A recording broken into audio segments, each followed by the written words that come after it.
Hello student, welcome to the lecture series of instrumentation and sensor. So today in this lecture we will continue our chapter number 3, that is data analysis and interpretation. Okay, so today in this lecture we will learn about some examples of statistical information to calculate average value, standard deviation, median, mode and range. Okay. So first of all, let us revise what do you mean by data analysis and interpretation. Okay. So data analysis is the process that involves ordering, categorizing, manipulating, summarizing the collected data for the interpretation to discover relevant information and to make some calculation. Okay. So data analysis is nothing but that process that involve analysis of the information. Okay, to solve a research problem and to support a decision making. Now let us understand what do you mean by data interpretation. So data interpretation is nothing but the reviewing the data. Okay, so data interpretation is the process that review the data which we get from the data analysis. Okay, and will help assign some meaning to the data and arrive at some conclusion. Okay, so this is the meaning of the data interpretation and data analysis. Okay, now let us revise what do you mean by data reduction. So data reduction is the process that reduce the volume of the original data and represent in much smaller volume form. Okay, so data reduction technique maintains the integrity of the data while reducing the data. Okay, so there are some technique to reduce the volume of the data. So first one, that is dimensional reduction, second is numericity reduction, and third one is data compression, which we have studied in detail in our previous lecture. Okay, now let us understand what do you mean by data interpretation and its method. So data interpretation is nothing but the method of reviewing the data to get some relevant decision or to make some relevant conclusion. Okay, so data interpretation method help people to make a sense of numerical data that has been collected, analyzed and presented. Okay, so in data interpretation we will use the analyzed data. Okay, so data when we collected in raw form, so it is difficult to understand. So at that time we need to break down the information to gather it and to make some sense of it. Okay, so there are two type of data interpretation method. First one is qualitative data interpretation method and second one is quantitative data interpretation method. Okay, so now let us revise what do you mean by qualitative data interpretation method. So qualitative data interpretation method is used to analyze the quality of the data. So at that time we can use only text rather than the number or the pattern to describe the data. Okay, and what do you mean by quantitative data interpretation methods? So it is used to analyze the quantity of the data. Okay, so at that time we use only numerical value or numerical data rather than the text form. Okay, so this is the revision of the data interpretation, data analysis, data interpretation and data reduction. Okay, so now let us understand data reduction and data interpretation of vibrating wire sensor and electrical resistor sensor. Okay, so in vibrating wire sensor we have two sensor. First one is piezometer and second one is inclinometer, and in electrical resistance sensor we have strain gauge. Okay, so you can clearly see in this image this one is piezometer. Okay, so let us revise what is the function of piezometer. So piezometer is generally used to measure the pore water pressure. Okay, you can clearly see in this figure, here we have ground level and here we have piezometer sensor and here we have PVC pipe which we have installed in borehole, and in PVC pipe we have installed piezometer. Okay, so here we have piezometer sensor. Okay, so now let us understand how we can calculate the piezometer reading which we get at readout unit. Okay, so here we have pore water pressure calculation. Okay, so for pore water pressure calculation we can use this equation, that is P is equal to R minus R0 into G. Okay, so where R0 is initial reading, R is current reading, and G is calibration factor. Okay. Now for temperature correction, piezometer is also used to measure the temperature also. Okay. So for temperature correction, we can use this equation, that is P is equal to R minus R0 into G plus PT. Okay. And also PT is nothing but T minus T0 into K. Okay. Where T0 is initial temperature, T is current temperature, and K is thermal factor. Okay. So with the help of this equation, we can easily analyze and we can easily interpret the output of the piezometer sensor. Okay. Now let us understand second, that is inclinometer. Okay. So you can clearly see in this figure, this one is inclinometer, this one is our ground level, and this one is borehole. In borehole we have installed casing, and in casing we have installed piezometer. This piezometer has 4 wheels. Okay. So by inclination of this wheel, we can easily calculate the inclination of the ground. Okay. So here you can clearly see that. So with the help of this equation, that is del theta is equal to del sine theta is equal to R minus R0 into G. Okay, where R0 is initial reading, R is current reading, and G is linear gauge factor. Okay, you can clearly see in this figure, with the help of this vertical reference line, we can easily measure the inclination of the casing.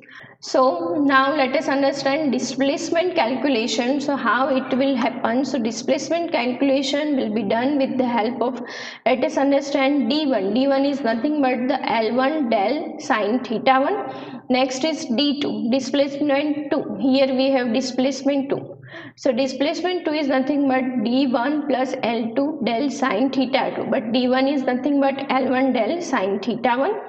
Then next is D3 displacement number 3. So here we have displacement 3. So it is calculated by with the help of D1 and D2. Okay, so this is the equation for displacement calculation. Okay, so by measuring this angle, that is del theta, we can easily measure the angle of the casing or inclination of the casing. Okay, so with the help of this equation, we can easily measure or we can easily analyze or interpret the output of the inclinometer. Okay, now let us understand about the strain gauge. So for strain gauge calculation, we can use epsilon is equal to GGF into V output upon V excitation, where epsilon is strain, GGF is nothing but the general gauge factor, VEXC is equal to excitation voltage, and V out is nothing but the output voltage. Okay, so with the help of this equation, we can easily calculate the strain. So with the help of this type of equation, we can easily calculate the data and information which we get from the sensors. Okay, now let us understand basic statistics concept,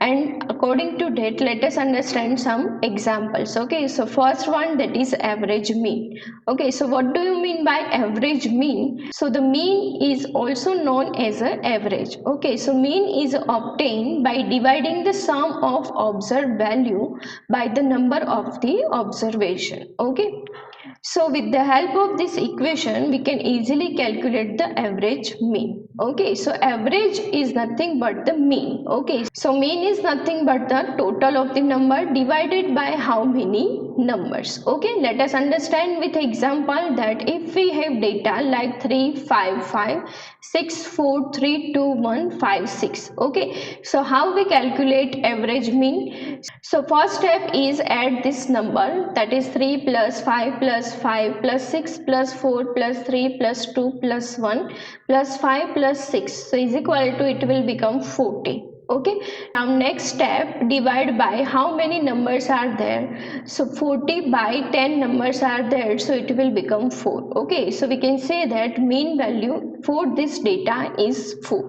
Okay, now next definition, that is standard deviation. Okay, so what do you mean by standard deviation? So standard deviation gives an idea of how close the entire set of data is to the average value. Okay, so this is the equation to calculate standard deviation, that is equal to under root sigma x minus mean whole square upon n.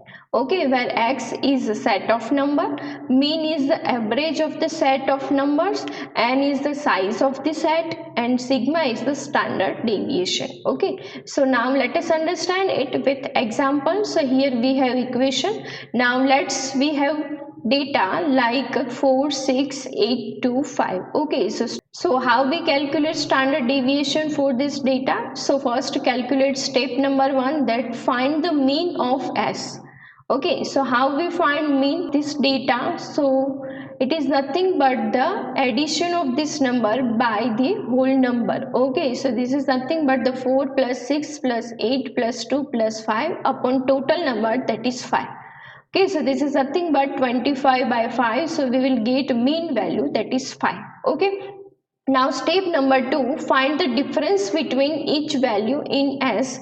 4, 6, 8, 2, 5 and 5. Okay, so we will get 4 minus 5 is equal to minus 1, 6 minus 5 is equal to 1, 8 minus 5 is equal to 3, 2 minus 5 is equal to minus 3, and 5 minus 5 is equal to 0. Okay, so this is nothing but the difference between x value minus mean value. Okay, now next step number 3, square each difference, or we can say that each answer you got in step number 2. Okay, so find out the square of this each answer. So this will become minus 1 whole square is equal to 1, 1 square is equal to 1, 3 square is equal to 9, minus 3 square is equal to plus 9, and 0 square is equal to 0. Now next step number 4, add 1, 1, 9, 9 and 0 and then divide by 5. Okay, here we have addition, here we have sigma x minus mean whole square. So that's why add this number and divide it by total number, so that is 5. Okay, so we will get 1 plus 1 plus 9 plus 9 plus 0 upon 5, so we will get 20 by 5, so we will get answer in step number 4, that is 4. Now next step number 5, take the square root of the average found in the step number 4, and that is our standard deviation. Okay, so standard deviation sigma is equal to under root of 4, this will become 2. Okay, so this one is our answer for data set 4, 6, 8, 2, 5. Our standard deviation value, that is 2. Okay, now let us understand next definition. What do you mean by median? So median is the middle value of the set data containing an odd number of values, or the average of the two middle values of a set of data with an even number of the values. Okay, so median is the middle value. Okay, so to calculate median, first of all put the number in order, then choose the number in the middle of the list, and if there are two members in the middle, then it is halfway between them. Okay, so now let us understand it with example, how we calculate the median of the data 3, 5, 5, 6, 4, 3, 2, 1, 5, 6. Okay, so first of all put it in order form, so this will become 1, 2, 3, 3, 4, 5, 5, 5, 6, 6. Okay, now the median value is 4.5. because here we have two value in middle, that is 4 and 5. Okay, so average of 4 and 5, this will become 4.5. Okay, so median value for this data set, that is 4.5. Now let us understand next definition. What do you mean by mode? So mode of a set of a data is a value which occur most frequently. Okay, so to calculate the mode of the data, first step, mode is the most common number. Second, put the number in order form. Choose the number that appear the most frequently, and four, sometimes there may be more than one mode also. Okay, so let us understand with example. We have data set that is 3, 5, 5, 6, 4, 3, 2, 1, 5, 6. So now first of all put it in order form, so this will become 1, 2, 3, 3, 4, 5, 5, 5, 6, 6. Okay, now choose the number that appears the most frequently. So here in this data set 5 appears 3 times. Okay, so the mode value is 5 for this data set. Okay, now let us understand next definition. What do you mean by range? So range of the set of the data is the difference between largest and the smallest value. Okay, So first of all, let us understand how we calculate the range. Okay, so range is how far from the biggest to smallest one. Okay, so put the number in order form, then take or subtract the smallest number from the largest. Okay, for example, if we have data set 35564321156. Okay, so first of all put it in order form, so this will become 123345556. Okay, now subtract smallest value from the largest. So here we have largest value, that is 6, and smallest value, that is 1. Okay, so subtract it, so this will become 6 minus 1 is equal to 5. So we can say that the range for this data set is 5. Okay, so these are the basic definition of the fundamental of statistics. Okay, so in this lecture we have revised what do you mean by data analysis, data interpretation, data reduction, and also we have studied about how we analyze and how we interpret the data of the piezometer, inclinometer and strain gauge with the help of the equations and calculations. Okay, and next we have studied about fundamental statistic definition and its examples. Okay, thank you for watching this video.